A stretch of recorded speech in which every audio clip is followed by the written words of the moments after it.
Yeah. Anyway, I will let you start today's episode, Simone. I'm very excited. Okay. Okay. Okay. Simone, don't screw this up. Don't screw this up. Okay. Got this. I'm going to include all of that, by the way. Shut up. God. Okay. How am I you get to take your pauses and your breaths and you get to cough and drink something and I don't get to do anything. I just Don't have forget to do to. your cute hand sign again. No, I'm not gonna. No, you don't get anything. You don't get anything. Okay, I'm gonna go. I'm gonna go. Okay, 3, 2, 1. Hello, Malcolm. I'm so excited to be speaking with you today because today we are talking about social class, changes in how social class works, and how obviously, as parents who want to engineer the next ruling class of humans, who of course work in concert with AI, can make sure that our kids in the next period of social class disruption end up at the top. This is also for our Patreon supporters. They requested this. So also we're going to get them to the top. Okay. They deserve to be among the ruling class. But we need to be aware of the fact that throughout history, periods of disruption have enabled clever people to climb social class ranks. And I mean, consider the plague, like from the one from 1347 to 1352, which killed half of Europeans in existence, but that also caused a severe labor shortage, and that produced higher wages and better working conditions. So like the right clever kind of person who used to be under the foot of the elites in that society suddenly had this upward mobility they never had before. They could move to different estates, they could demand higher wages. And then I think the last two global events where social class really was disrupted were the Industrial Revolution and then the internet. And AI is the next big global event to do Well, this. I think there's been others. I think that the rise of TV and radio disrupted social class pretty significantly, where you had this new class of movie stars slash radio stars, Yeah. which held a position in society that it's interesting is that it's sort of degraded into nothing. I mean, we're seeing it rot. We're seeing this class that so many people fought to be a part of so extremely hard. Their entire, lives were fought fighting to become the television star, and now they are finding, or the news anchor, that they get fewer views than like random internet people and stuff Yeah, like well, that. that's why I see it more of a short-lived thing. It didn't create, for example, Rockefellers. It didn't create, the same kinds of, like the internet, I would say, is a bigger one because that created just huge amounts of Well, wealth. I It created. disagree. I think if you're looking for Rockefellers and people like the moguls of that period, the Mhm. robber barons, Yeah. I would see that as less of a class mix up than something like the TV star. And what I mean by this is when you're talking about like the history of the robber barons and the ways that they would, for example, have parties where children would dig in like sandboxes for party treats, and the party treats would be diamonds that were hidden in the sandbox. And so you'd go and you'd look in the sandbox and, oh, look at Beautiful. my kids would love this. They love little shiny fake diamonds. Yeah, I we just should, really love yeah, it. get on that. They'd find it so fun. Oh, look at the shiny little diamond that I got from my sandbox. But the point here being is these communities were never that large. You had Oh, so you're maybe more interested in where huge, like no. thousands of Yeah, I mean, you had people. maybe like 25 families that were like involved in like these entire cultural networks. Maybe like 100 Right, families. but that we're talking about the 0.001% who were affected in this way. There were Right, still but the thing huge about the other. robber baron social mix-up is that it applied to so few. So few were risen in the ranks by this. If you look at the age of the movie star, it applied both to a fairly large community, but also a community that the rest of society observed and understood as a new social elite. People absolutely in the Gilded Age understood who these nouveau riche and also like Yeah, rich. I guess, but I'd say that it's equal. Okay, and so now we're in this age where I think one of the things we can look at is how things changed in the internet boom, because one of the Yeah. things that happens when you have social disruption is there is a denial by the old social classes that new social classes exist or that disruption is happening. There's also Um, a denial about the proper way to do these things. So we really should talk about how social class worked pre-internet and then post-internet. Well, no, and but the then how it's reason going this to is change now. important to note is because sometimes your average idiot who is still admiring the people who they were told they should admire when they were a child, Yeah. they listen to those people without understanding. When those people say, "Oh, these tech nerds are really just like nerdy tech bros," they're not real upper class. They don't really Mm. have influence. Hmm. They're not that they don't understand the ways of the blue bloods and stuff like that. Yeah. They say this out of fear.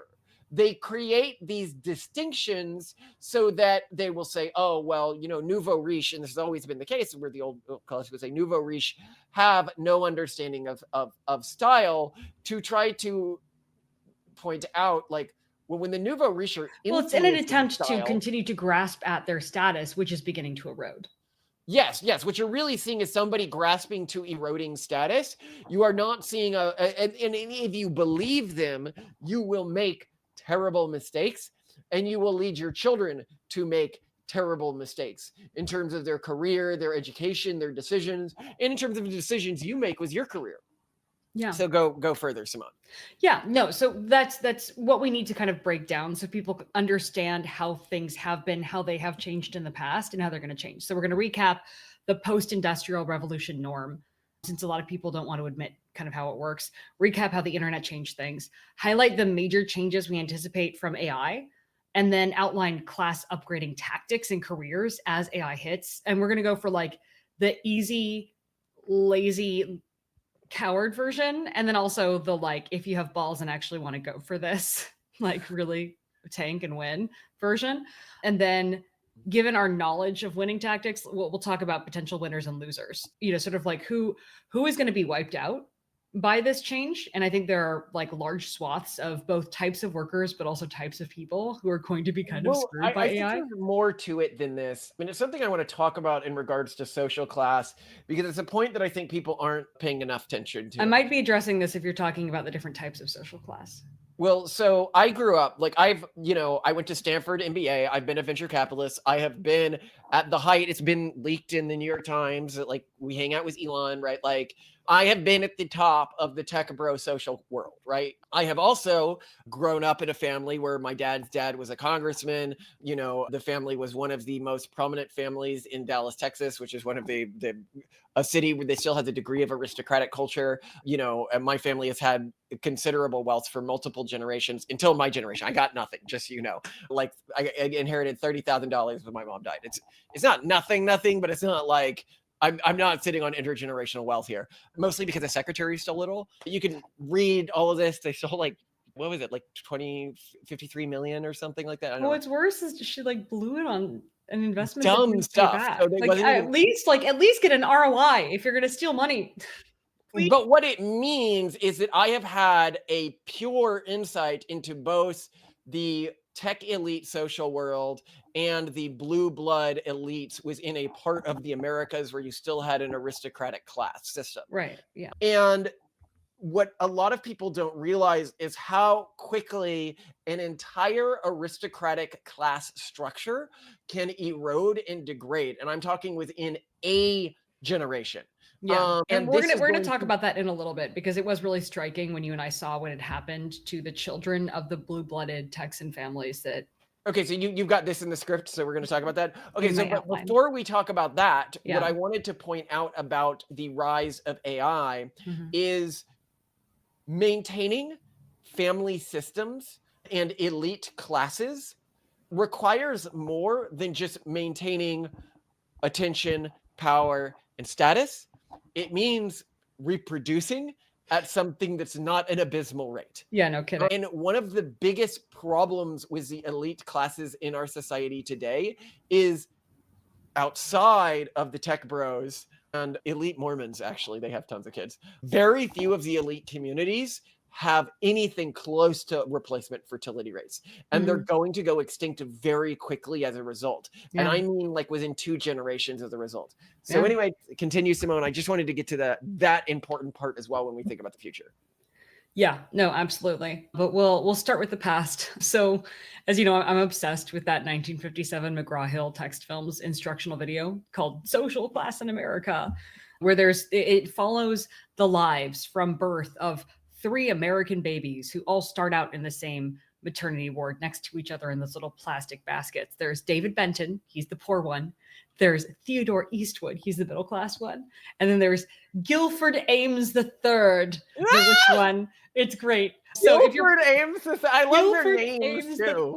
You have to watch this. I will make sure I include a link in it in that top pinned comment that you make. Okay. Because you guys gotta watch this. It's just amazing. But like basically it is literally, it was an instructional video that was played in high school classrooms to explain to people how social class worked and how in America, since there was a pretty large middle class at that time and social mobility was frankly a little easier, you could, as a middle class person, move up, but it required some sacrifices. And this is kind of an important theme that I want to keep throughout this whole discussion. But basically, they're like, okay, if you're poor, you stay poor, though maybe you do marginally better. So Dave, he gets a job at the local gas station with aspirations to become an auto mechanic. All right, so he's doing a little better than his dad. And like his whole family has like a celebration. They have a party when he graduates from high school because that's like a big deal for someone to graduate from high school and his family, that kind of thing. And then if you're middle class per this video, and I think, you know, this is an accurate reflection of how things worked at the time and worked after the Industrial Revolution, you can move up, but you can't expect your original network and community to accept your new status. Like you have to leave. I really loved this part of the film because it's so effing real. Yeah, it's so real. It's really great. And if you will. So no, what happens? You've got to explain. So he goes to the city, okay, and he makes So the middle class kid, he goes to New York after actually working at the Nepo babies, the rich kids' factory, just a little bit after high school, where he's like, I'm not going anywhere here. He goes to New York City and gets a job, and then goes to school and gets a degree and gets married out there, and is able to move up. And he gets a higher class job, and he develops much more wealth, and he does better than anyone in his family has done before. But then he comes back home, and everyone still treats him like he's this middle class kid. Newborn American babies, newborn citizens of these United States, free and with rights guaranteed by the Constitution. But let's take a closer look. These new arrivals in a typical American town have equal legal rights. In class, they are not equal at all. Each has a social status handed on to him by his family, ascribed to him at birth. Meet Guilford Ames III, the latest addition to one of the town's upper-class families. Guilford Ames II is the wealthiest man in town. He owns a large factory. The Ames is one of the oldest families in the community, and so it represents prestige as well as wealth. This is where an Ames family has lived for the last 100 years, and this is where Guilford Ames III will live. Like most of the babies here, this one, Theodore Eastwood by name, has an ascribed status of middle class. His father is Joseph Eastwood, high school educated and a white-collar worker in the Ames factory. He has a steady, skillful job and is comfortably off, but the chances are that he will not advance much beyond his present status. The mortgage on his house is on its way to being paid, and someday it undoubtedly will be. Although young Ted Eastwood has an ascribed status of middle class, the best status he achieves during his lifetime may be higher than the one he was born with. It could be true to maybe David Benton, whose ascribed status is lower class. David's father is Michael Benton, an unskilled factory worker who has a meager education. Mr. Benton rents the upper floor of a two-family house in a rundown section of town. The ability to rise from an ascribed status to an achieved one is called vertical mobility and is particularly characteristic of the United States. There are class lines within each general group, and these vary geographically and in relation to nationality, religion, and race.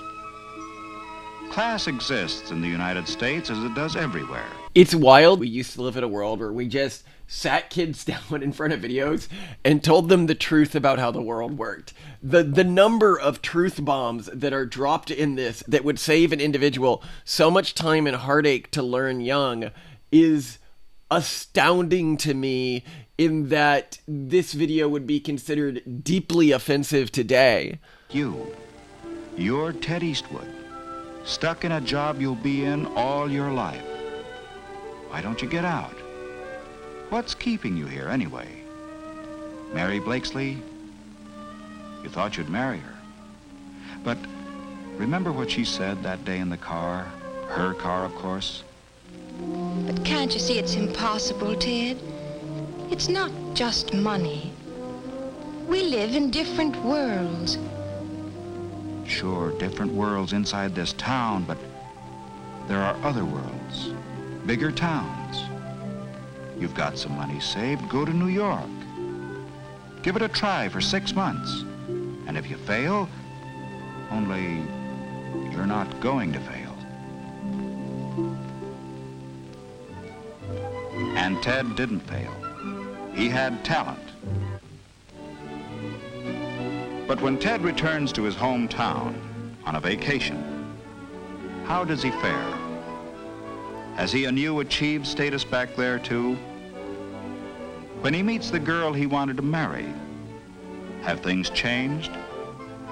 The town is small enough so that Mary has heard about Ted's success in New York. But this isn't New York. Mary is married to Gil now, and although they are friendly enough toward Ted, he still isn't part of their world, and he never will be. In this town, the ascribed status of his parents is still the class to which he belongs.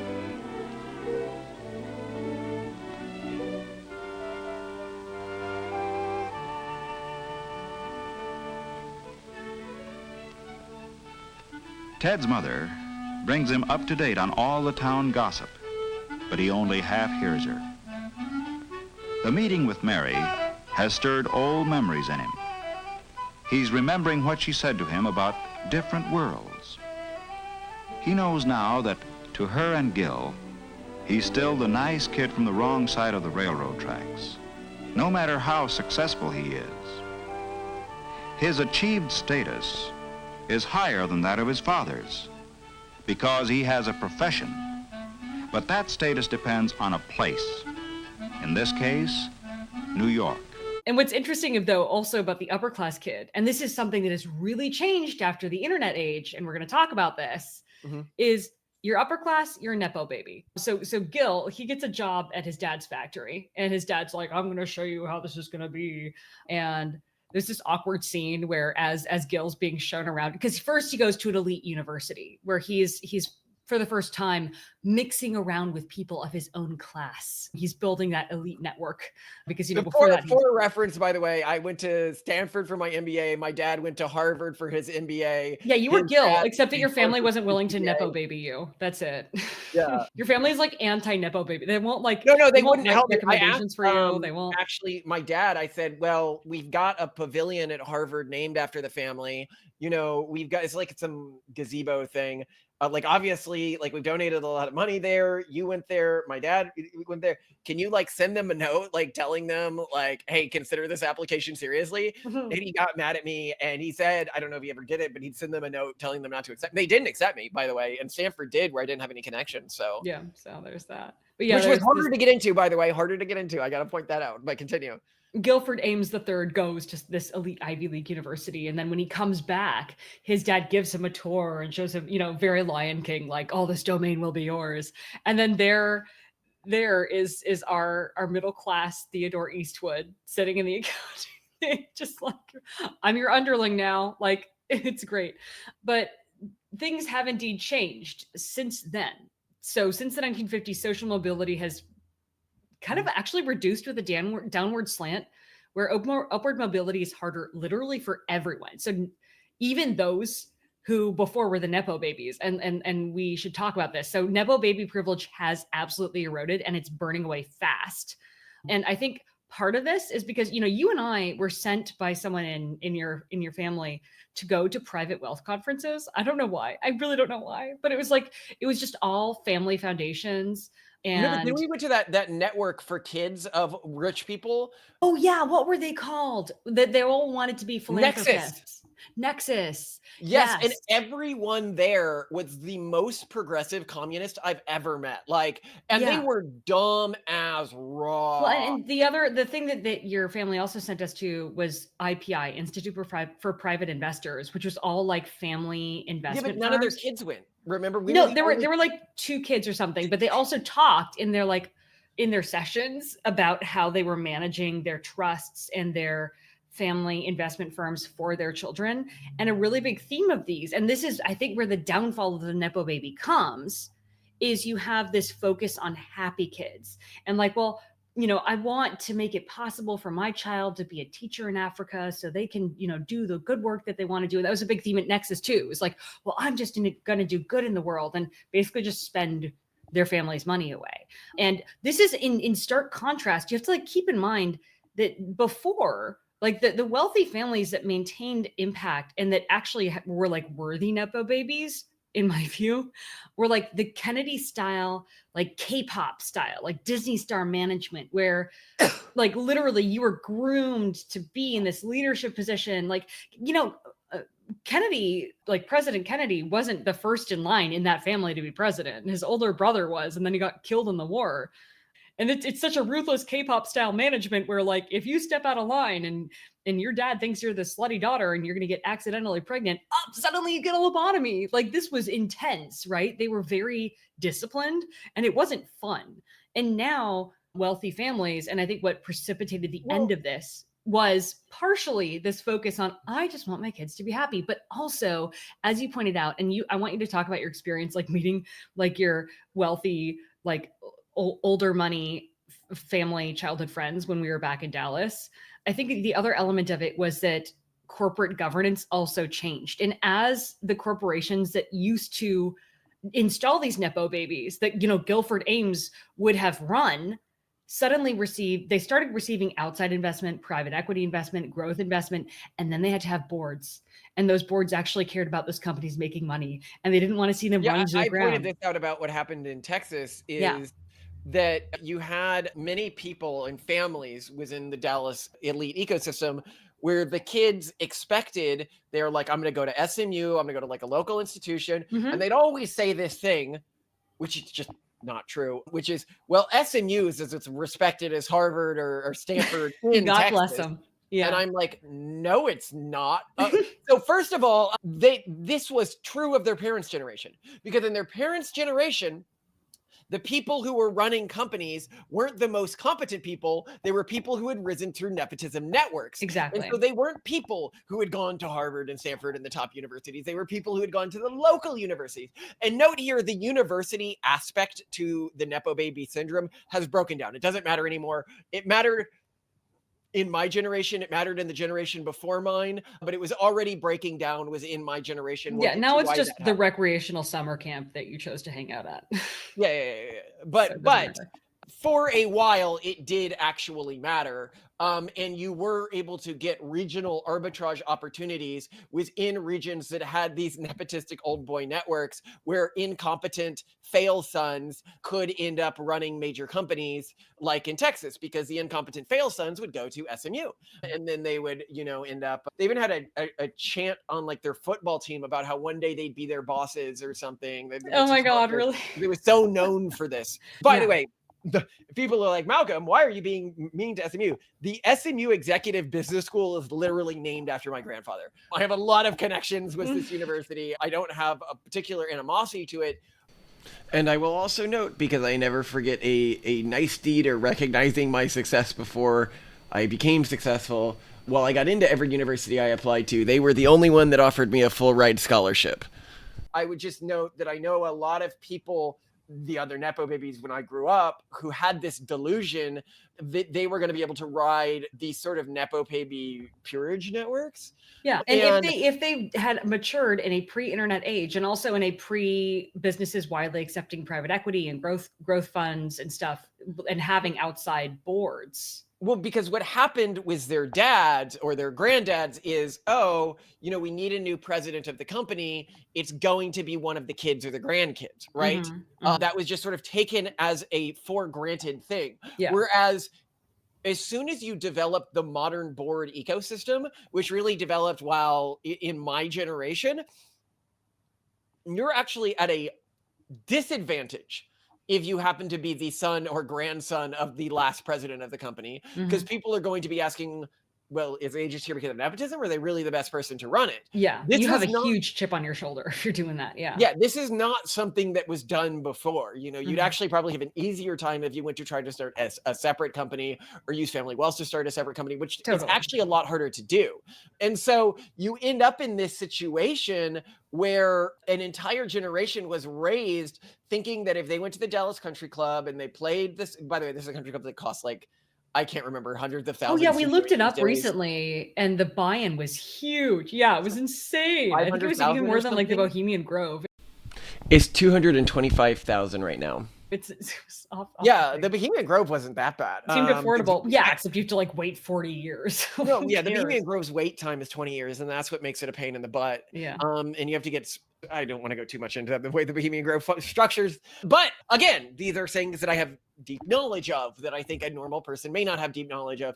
And so that's why we're talking about this, is I think normal people have all these misattributions about how social class works today and how it's going to work soon. And so they totally are missing the boat. And I don't want at least our Patreon subscribers. I don't want them to miss the boat. They can get on the boat. Okay.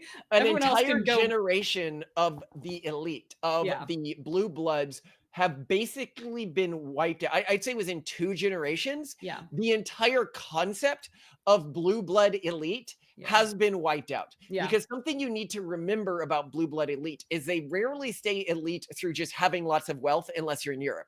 And you can be like, why unless you're in Europe where you have higher taxes and higher intergenerational taxes? Because in Europe, the tradition is within the aristocratic families is everything goes to the oldest male heir.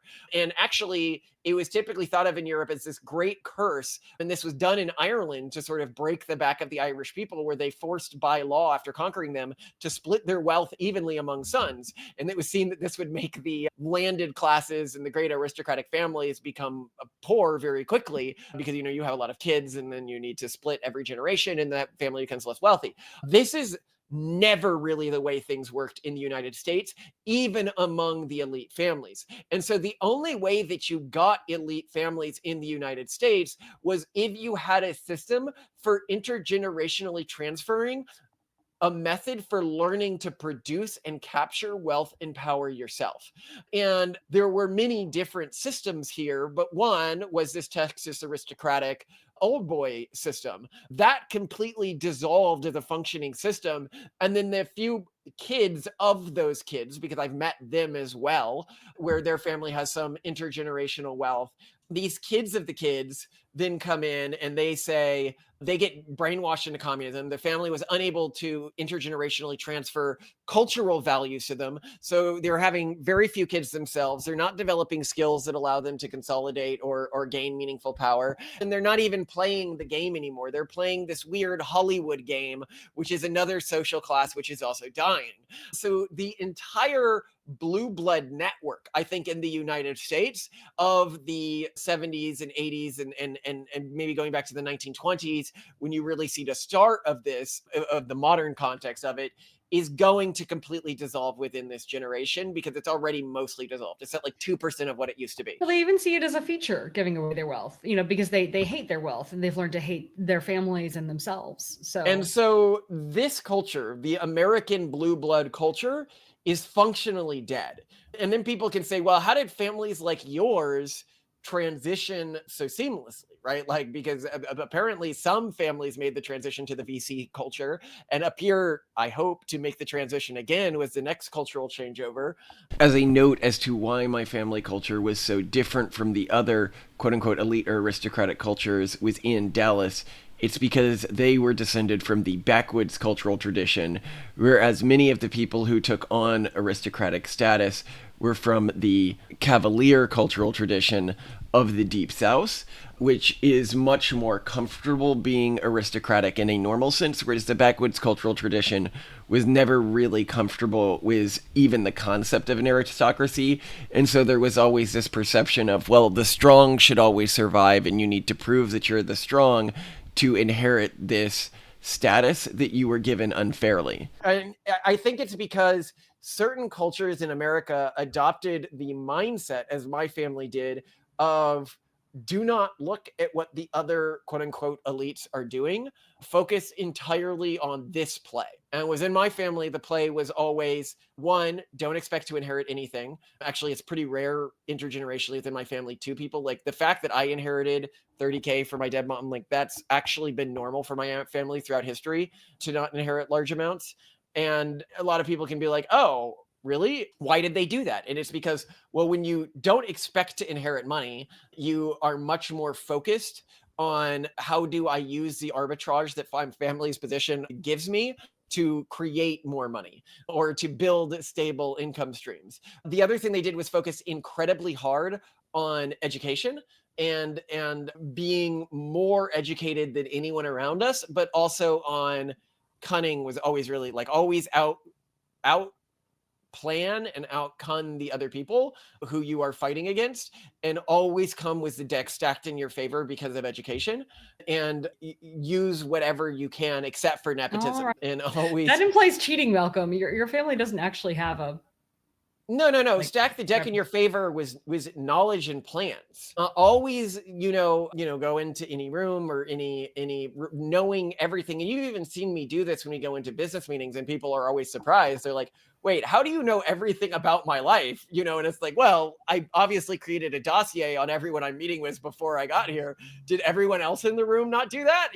This is an investment meeting, of course. But I remember at first I was very surprised that other people weren't taught to do this. And this is like a family tradition. And also to never go for, and I remember this was so strongly embedded in me, to never go for the jobs that have a cap on the wealth that they generate. So I was told I would be disowned if I became a lawyer, or if I became a politician, or if I became a doctor. Like my mom was, because I almost went to medical school at one point, and she was rabidly against this. She's like, that puts a pretty low cap on how much money you can make. Didn't to say we don't have doctors in the family, but they're involved in like running large medical enterprises.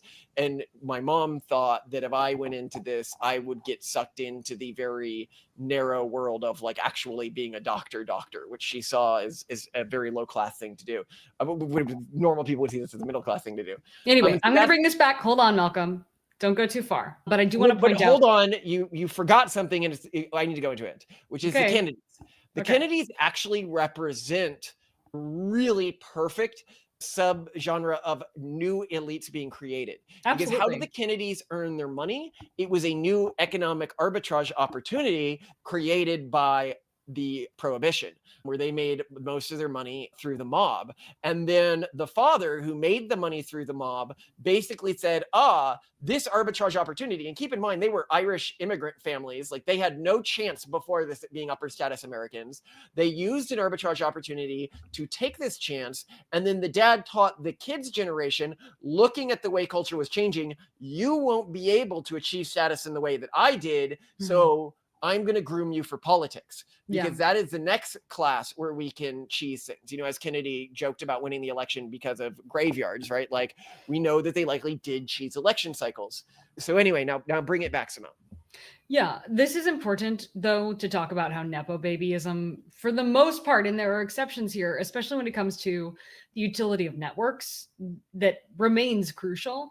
Nepo babies are dead, and yet a huge discussion online about social class is, oh, Nepo baby this, and these people will have these privileges, because a huge portion of our culture is all about having an external locus of control. And, oh, I can't succeed because the elite are like holding me out.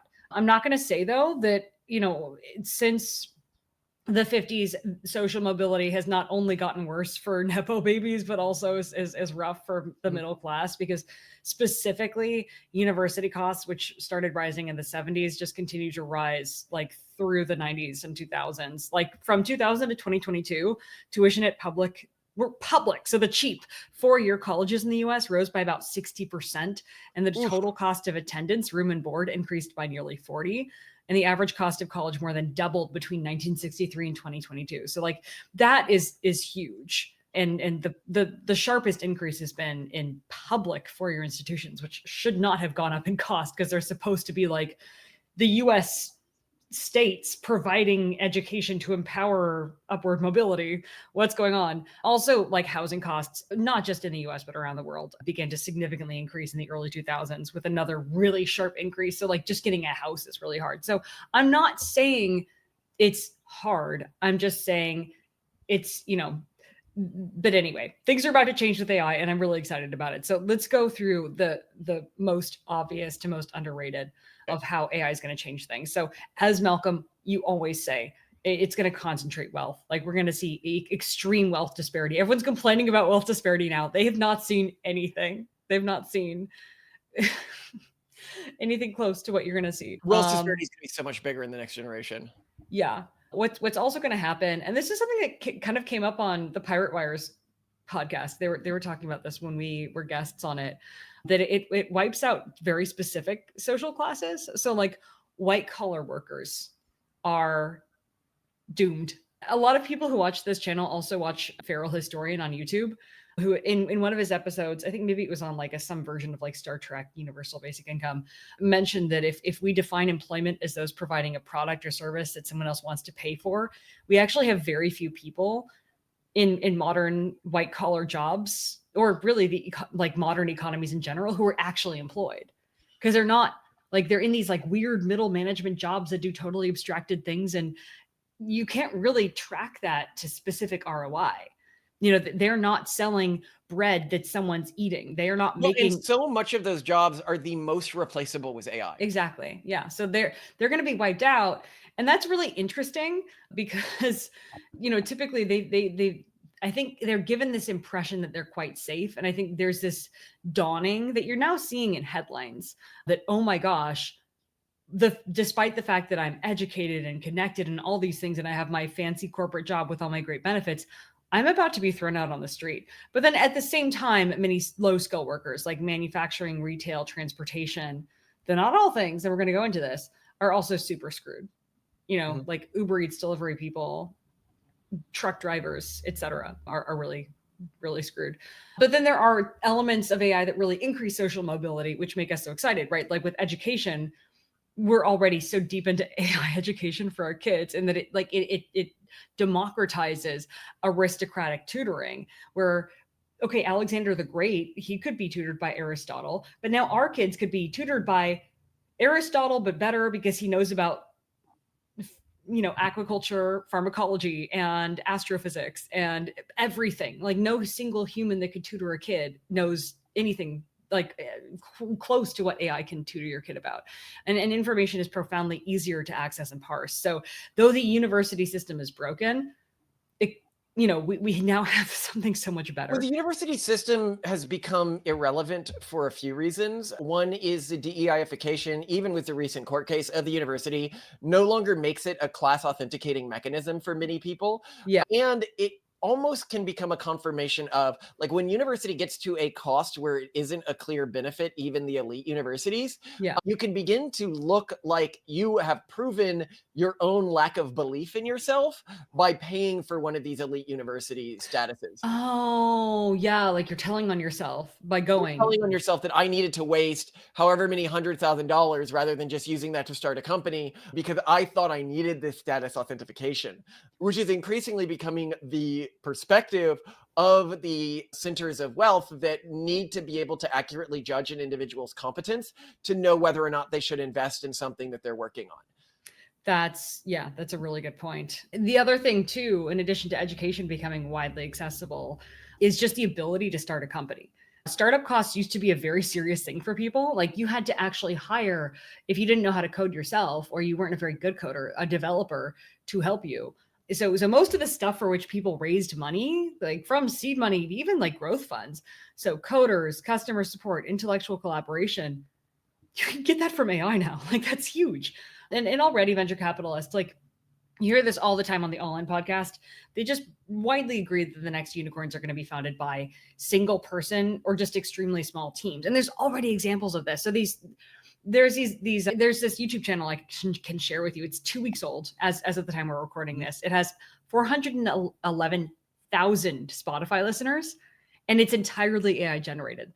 And this is like a totally synthetic act that's hitting cultural velocity. It is insane. We also seen, stars on a number of apps like TikTok and stuff like that turn out to be completely automated. We've seen musicians and bands that are totally automated. Well, and also major fundraising and like sale rounds. So there's Cluely, they were the cheat on everything company. That's what Andreessen Horowitz led 15 million in funding for, which like is pretty crazy too, because it was co-founded by a 21-year-old named Roy Lee. He was expelled from Columbia University after creating Interview Coder, which was an AI tool that helped job applicants cheat during technical interviews. And this is an extremely small team. And also Wix acquired another one of these really small AI assisted startup companies that was totally bootstrapped. It was called Base 44. Wix acquired it for $80 million. So Base 44 at the point of its acquisition was 6 months old. It was just a bootstrapped vibe coding startup. It had 8 employees who will split 25 million in retention bonuses. Sorry, vibe coding, for people who don't know, means that they weren't actual coders. They did all of the code was AI. Isn't that crazy? Yeah.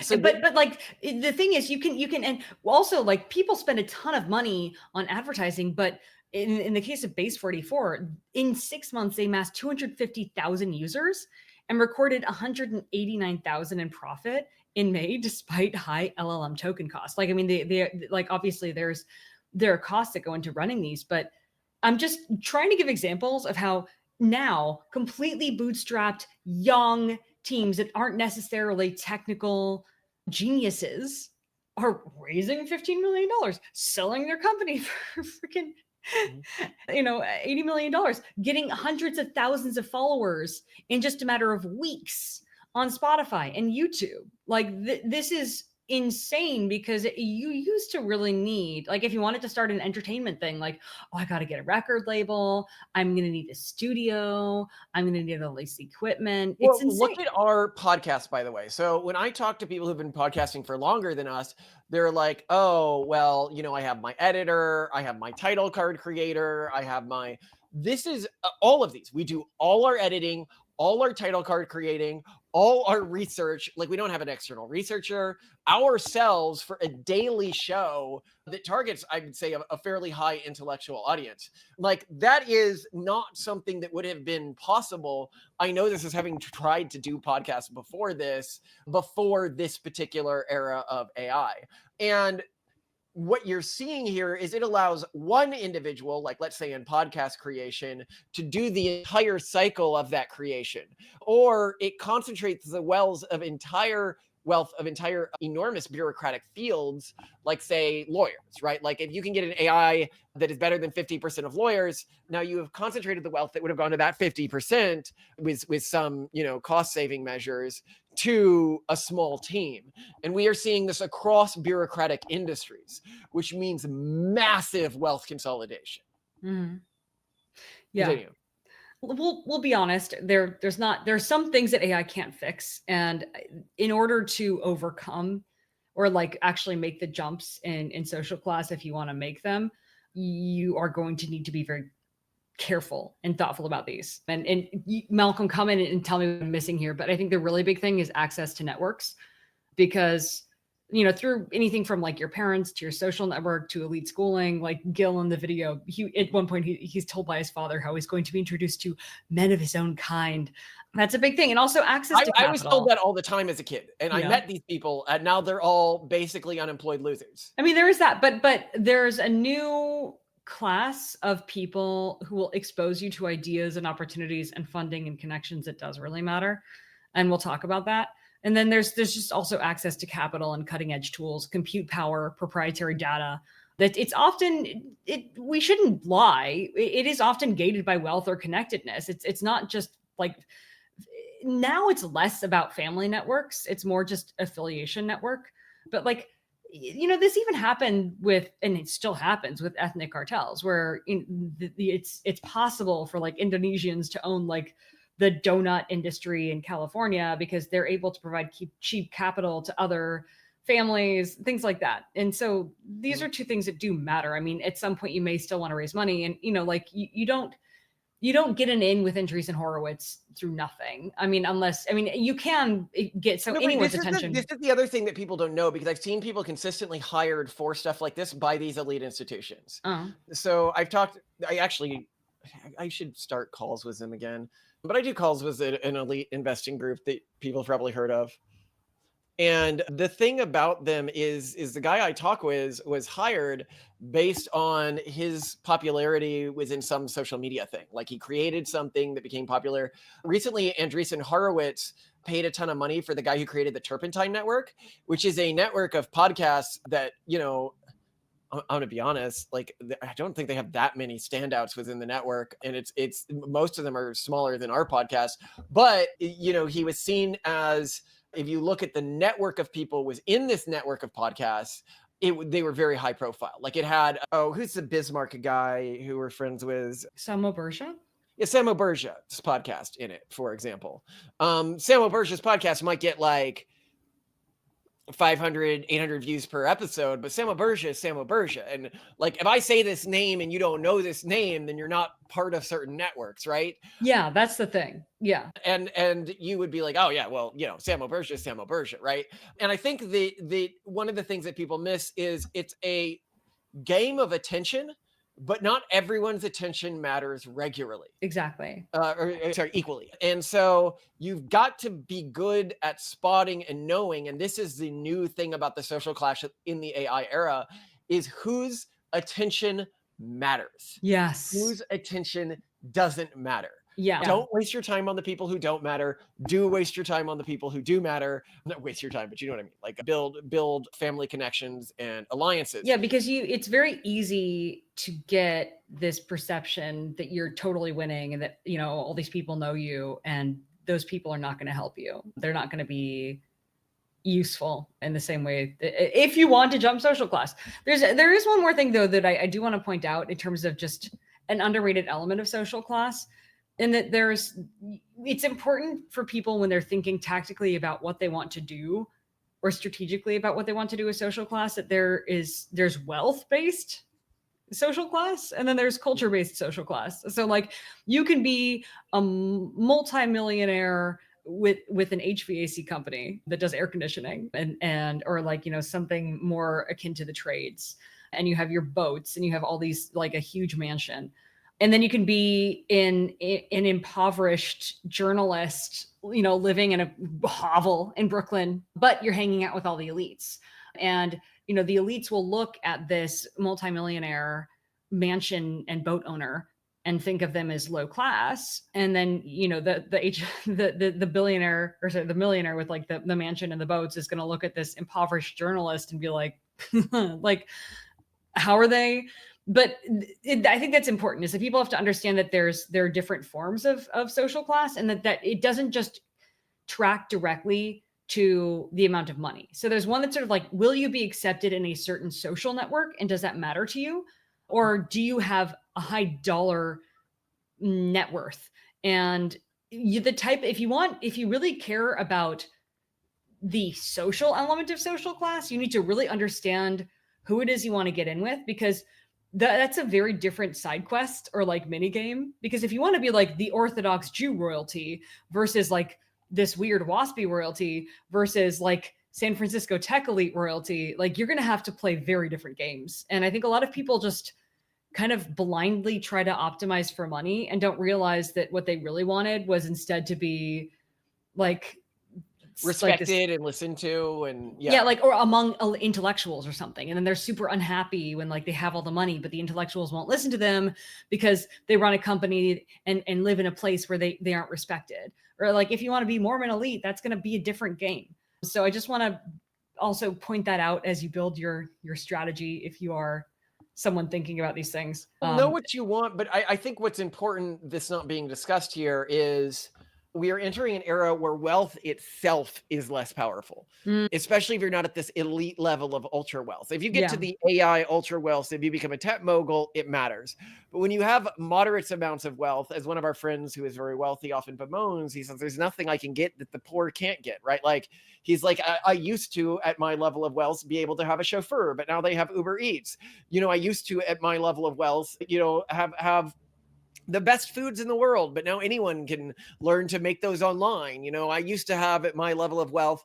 And I think that what we're seeing is, and Elon has said this, like we, within our lives, we're into a post-wealth economy potentially. And that doesn't mean that you don't need to be productive. That doesn't mean people won't be starving. That doesn't mean people will be left out of the system. I think it's a type of post-scarcity that people never really anticipated. What it means is, if you are attempting to move up and play within these highest ranks, your wealth doesn't actually matter as much as the attention that is on you and your ability to direct attention. And I think what a lot of people are getting wrong, and this is something that you and I have been working on, and we have a number of projects in the works in regard to this, is they think it's human attention that they need to learn to direct, which is the game right now. But I suspect within 10 years, AI attention is going to be as important as human attention. Absolutely. Yeah. How do you direct and capture the attention of AI?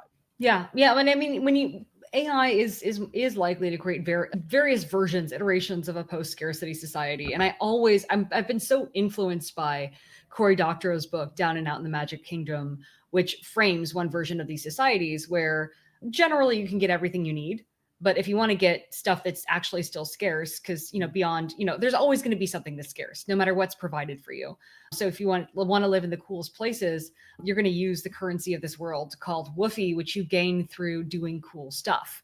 And so groups of people form what are called adhocracies, sort of just like ad hoc groups that do cool things to get social clout, which wins them woofie, which wins them the privilege to do cooler things and stay in cooler places and all these things.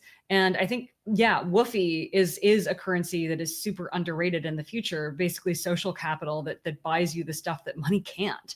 And especially, we keep harping on people for this, like focus on privacy, and I don't want to have an online footprint, and I don't want my kids to be seen anywhere online.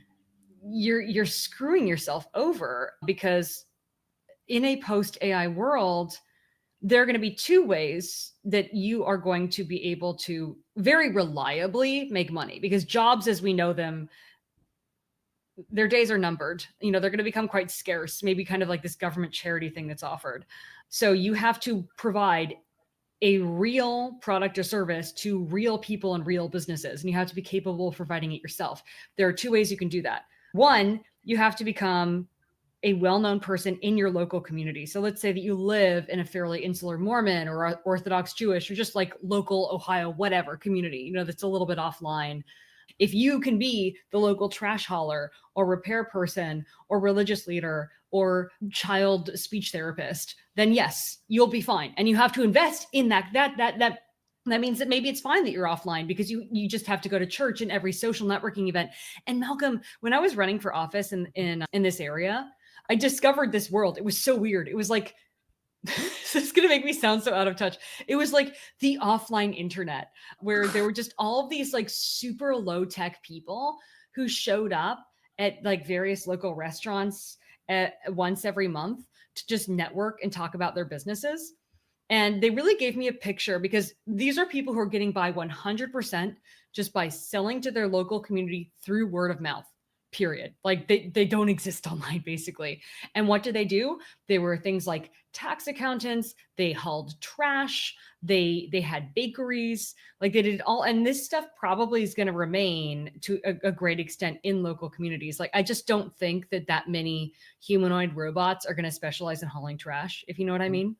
And there were actually 2 of those businesses at this place. This networking event I went to. It was wild. So I just, yeah. So you also need to know, like, if you are going to build Woofy, or if you're trying to sell a product or service, either you're selling it to your local community and kind of going offline and low tech and just going into your little, like, not low tech fiefdom, or you have to have a really big online presence so that you can sell your very specific talent or product, like vegan bike shoes, to your weird otaku audience that's super into it, like 18th century corsetry, whatever, right? And there are already people who are doing this, and those people are going to continue to have careers. But there is this, and I want to go now into like the specific things you could do to win in the next like 3 to 10 years. And I think there is misleading, really simple stuff that is, I don't know, obvious, and that a lot of people are talking about. And then there's just the real underlying stuff that you really have to do. So the low risk, low reward stuff is you get into an AI profession. And this is heavily emphasized both by AI. Like if I ask AI, like, well, what are the jobs in the future that'll be safe in the face of AI taking over?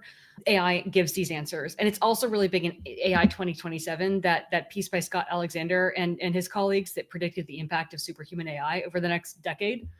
So we're talking AI or machine learning engineer or data scientist.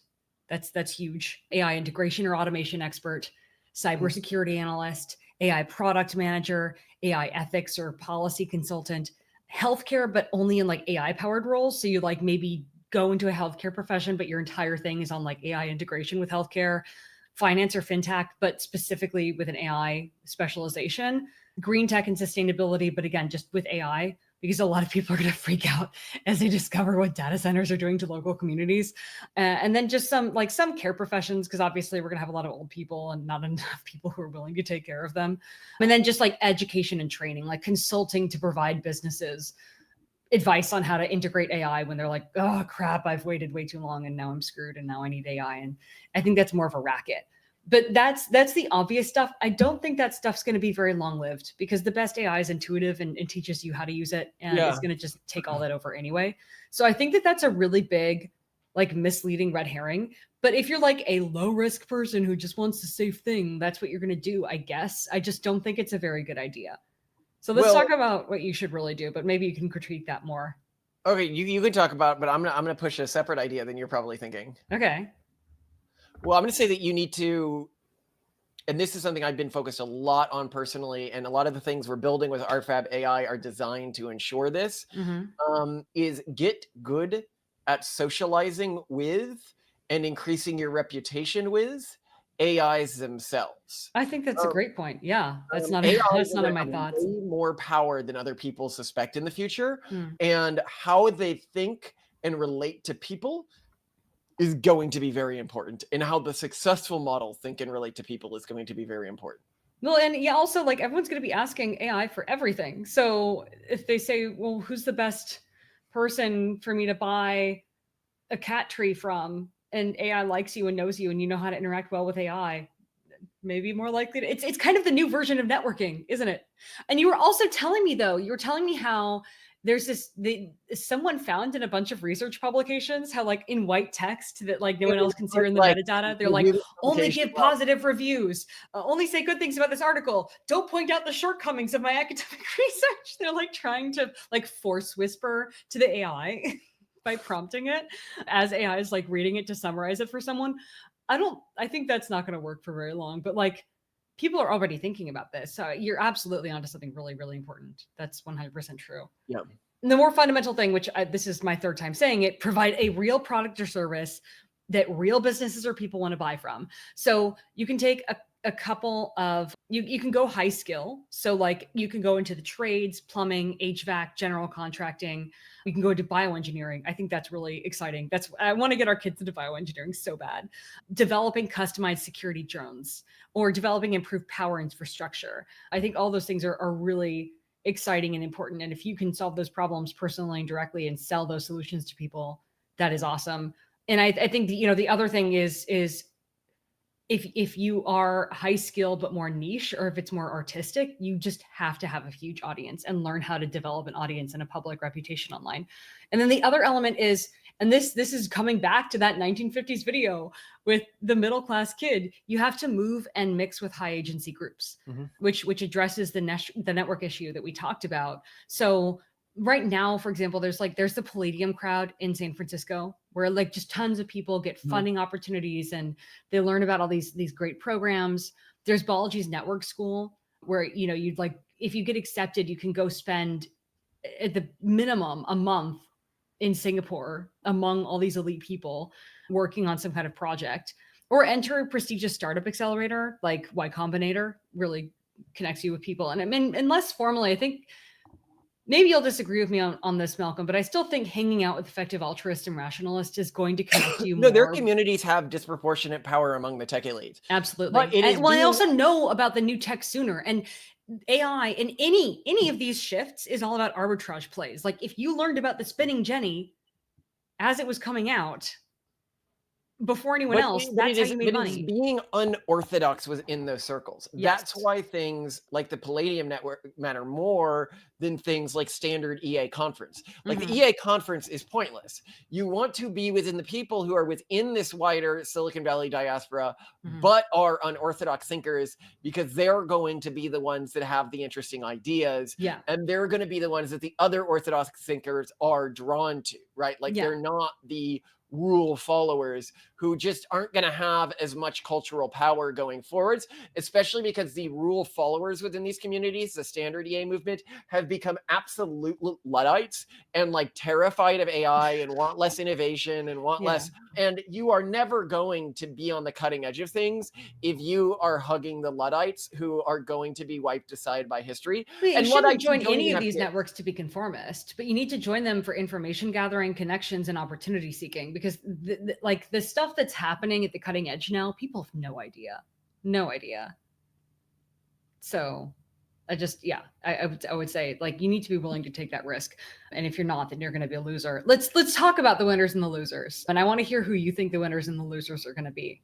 But I think long term with AI, the winners are going to be, and this is kind of how it is with every disruption in social class, the unattached, mobile, flexible, curious, ambitious, entrepreneurial people. So basically young men. It helps if you're already connected with tech elites, but also like well-connected tech elites, I think already have a leg up and are more likely to, if not maintain, increase their position. So just as like the old school Nepo babies are like just falling deeper off the mountain, well-connected tech elites are rising with the tide. And then anyone who's capable of building a good local community network, if we're talking about the totally unmoored from like the tech side, are going to do well. Like John, who's building a local network, right? Who's building his landscaping business. This is our friend. That kind of profession, like if you build it up and you are relentless, I think you're going to be fine in a post AI age, because people are still going to want to hire you to solve their, like, do their dirty work. The losers are, again, low skilled workers like Uber drivers, delivery drivers, people in low skill manufacturing jobs. Also people with low ambition and risk tolerance. They're going to be lost to chat bots and games. Like we've talked about this, how like people are just going to sort of be wiped out because maybe they'll be covered by a family member or universal basic income of some sort, or just social services. And they're just going to stop trying, and they're just going to play their AI, whatever. They're going to be with their AI wife or girlfriend or boyfriend, or play amazing, customized to their unique tastes AI games for hours on end, and just give up and not try and not reproduce. So they don't matter anymore. They're basically killed by this functionally, but in a pleasant way, hopefully. And then women. I think women are kind of screwed over by AI because they bureaucracy positions. They make up over half of the US white collar workforce. And this is, one of those. Well, they make up half the US population, Simone. I don't understand why you say that with such glee. Well, I You just mean well over half or slightly over half? yeah, a little bit over half, but that also men are more willing to make riskier bets. So 65 to 75% of entrepreneurs are male, and it's entrepreneurs who are going to make it in the post AI age. So we might see, I actually think, a rise in marriages and female homemakers or home educators who are like, I'm going to go in for this like it's a career, because that is kind of the new sure bet, is if you hitch your cart to an entrepreneurial man who's rising with like some kind of AI startup, the one, like it used to be, if you were a woman and you wanted a predictable job, you would, go to school and then enter the big corporation and like work there for a really long time and like, or maybe like shift jobs every 2 years to make your higher salary or whatever. Right. And that was it. But now maybe more women will actually think, okay, literally marrying a man who's clearly going to do well or who is doing well is their safest bet, especially as social services start to decline, as demographic collapse plays out. And keep in mind, Social Security is going to start to falter in like 2032 to 2036. So like our kids are going to be experiencing this. Our kids are going to be calculating this in. Like I can't right now, especially women can largely depend on the state in the US, and certainly I think in many European countries, to kind of just pay for them if they wash out. But I think women are going to start to behave really differently when they know the state's not going to be there Yeah. to pay for their food and their kids' childcare and their kids' medical care and all this. So yeah, I kind of think Treadwifery is going to see this. Oh, I don't think treadwifery. I think what we're going to see is an explosion of call girls, basically. Oh God, I hope not. Sugar No, daddy. you can't. No, we're not, because AI is better at that. Some people believe that they are gaining status within communities that don't care about them anymore by sleeping with lots of people or having People are going harem. to try that, but they're not going to succeed because the dudes are going to be with their AI girlfriends and their AI wife bots. I think many people prefer the real thing, even Gross. from a conceptual standpoint. Gross. And a lot of women aren't going to understand how economic, or they are going to understand, but they're just not going to see any other option. How I economically think the dangerous. men who want the real thing are going to want wives, not call girls. I think Maybe among some circles. I don't think among the collapsing urban monoculture that's true. We already see these giant polyamorous networks where women are basically treated as.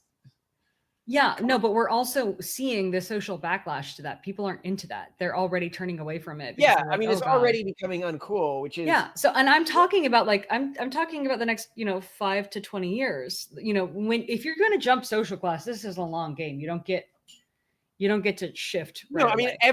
everything in the long game is about ingratiating yourself to AI Mhm. and the few agentic humans. And I think anything else that you're thinking about is just about putting food on the table. Yeah. Yeah. I mean, but long story short, though, like a lot's changing, but if you want upward mobility, you have to be able to walk away from the familiar. And yeah, it takes me back to that scene in that 1950s social class video where Ted Eastwood is realizing he's stuck if he stays in the familiar, but if he leaves and takes a risk, he can move upward. And you just got to take that leap. And yeah, if you're not friends with AI in this, your leap's not going to play out too well. Though again, you can if you want to thrive in your like local technophobic small community, if you want to be a trash hauler. And the trash haulers that were at this meeting that I went to locally, like I think they were making a hell of a lot more than you and I are. They're wearing their fancy stuff. They had their businesses. They were booming. They were like, we're booked out for 5 months because I don't know. As all the boomers die in their McMansions, Malcolm, it's going to be a lot of trash to haul. A lot of trash. Unless maybe there's like AI incinerator companies that just come with their giant like chewing machines and just like burn the entire house down. Kind of like, have you seen the Elon Musk company, the Boring Company? Have you seen their Are you tunneling gonna have machine? giant AI worms that goes through? Yeah, it's like it looks kind of like the worm. It just like digs the tunnels. This like giant, but maybe we'll just have that for like incinerating boomer houses. I'm excited for that, but we'll see. Anyway, we have to engineer our children to be a new ruling class, and I want to go into biotech. Can we do that, please? All right, we'll do. I mean, we're already in it. It recently leaked that we've been funding research into germline gene editing. So, who knows what else we're funding? No, but every Um, time, like like Octavian talks about Pokemon and stuff, I'm like, Octavian, did you know you can make your own Pokemon? You just have to. It's first step one. Got to get you to read, buddy.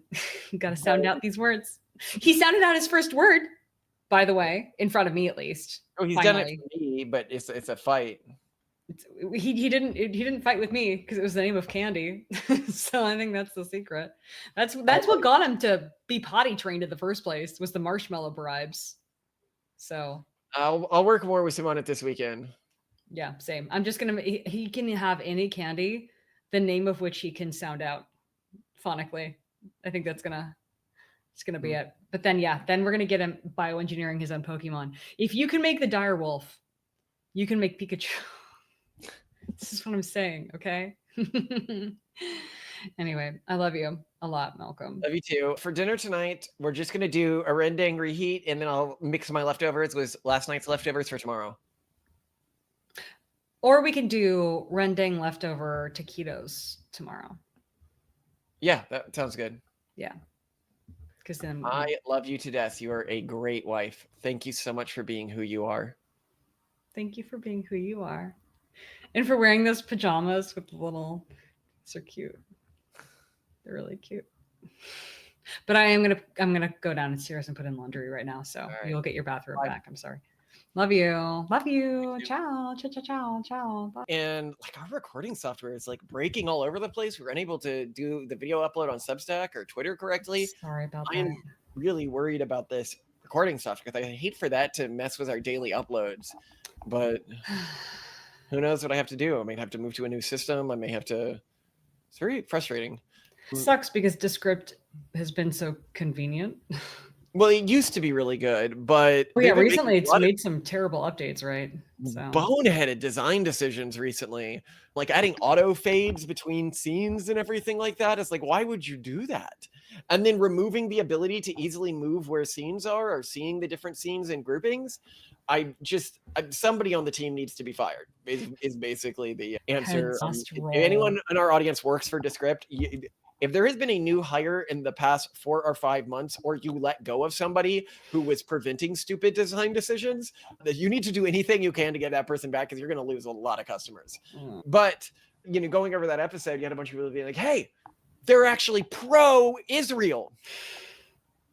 You should hate them. And it's like, well, I think that there's a big difference between, and one of the commenters I think really sanely pointed out, you can be against the, white hating Reform Jew community, which is a thing, and pro, the, conservative and Orthodox Jewish community and Israel as a state. These are two very different groups that are on very different teams.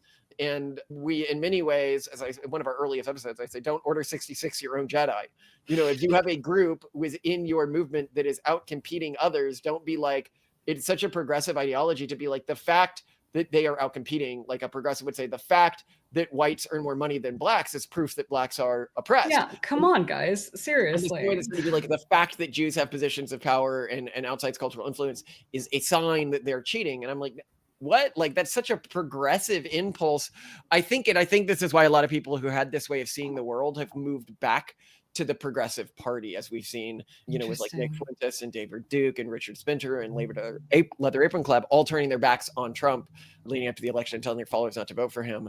What we're seeing here is the conservatives who bought into this mindset, instead of just being like, no, the strong should win, and then I should look to those who are winning for what I should be doing. Yeah, we should be asking, how can I replicate things? How can I take whatever the winning people are doing and adapt the winning tactics to my own unique spin on things? And then people are like, oh, they're nepotistic. And I'm like, why doesn't a group have a right to be nepotistic, right? Like, they're hardly the only nepotistic group either. And nepotism doesn't always serve a culture well. Look at Catholic culture.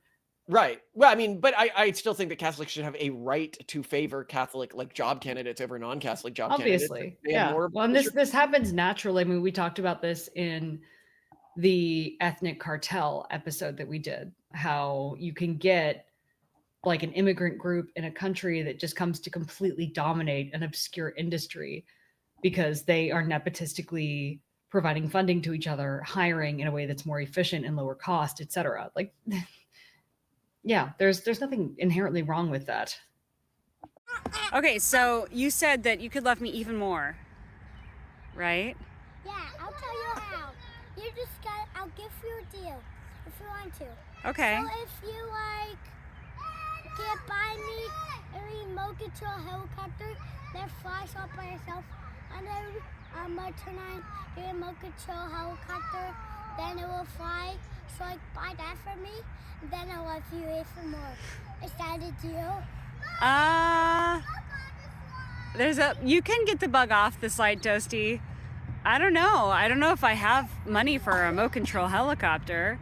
What if you started a business and made money and made your own money to buy a remote control helicopter? Well, I don't have any money. Look. Yeah, but you can make money, right? Oh, yeah, I got it. Well, I can just make money as a kid and go to work, right? Yeah, you can start your own business and sell things and make money. Oh. Right? Right. And you could start a YouTube channel.